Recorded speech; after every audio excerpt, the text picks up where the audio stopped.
Welcome to Deepak exotic birds Rajahmundry. ఇక్కడ మనం తణుకులోని tiny touts అనే ప్లే స్కూల్‌లో ఈవెంట్ చేయడం అయితే జరిగింది.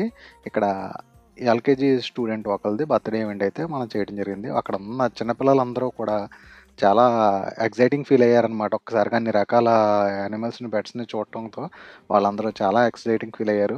మీరు కూడా మీ పిల్లల స్కూల్‌లో ఇలాంటి చిన్న చిన్న ఈవెంట్లు పెట్టాలనుకుంటే స్క్రీన్ మీద మన నంబర్ ఉంటుంది. వాళ్ళని కూడా సర్ప్రైజ్ చేయాలనుకుంటే ఇలాంటి ఈవెంట్లు మనం చేస్తాము. మీరు టైమింగ్ చెప్తే దాన్ని బట్టి మనం అరేంజ్ చేసుకోవచ్చు. సో, మీలో ఎవరైతే ఇలా పెట్టాలనుకుంటున్నారో స్క్రీన్ మీద నంబర్ ఉంటుంది. ఆ నంబర్‌కి కాల్ చేయండి. లేదా వాట్సాప్‌లో మెసేజ్ చేయండి. మిగతా డీటెయిల్స్ అన్నీ కూడా మాట్లాడటానికి. సో, ఇలాంటి ఈవెంట్లు చేయడం వల్ల వాళ్ళకి లైఫ్ లాంగ్ గుర్తుండిపోతుంది. బర్త్‌డే అనేది ఇలా జరిగిందని చెప్పి. సో, మీలో ఎవరైనా ఇంట్రెస్ట్ ఉంటే స్క్రీన్ మీద నంబర్ ఉంటుంది కదా! కాల్ చేయండి.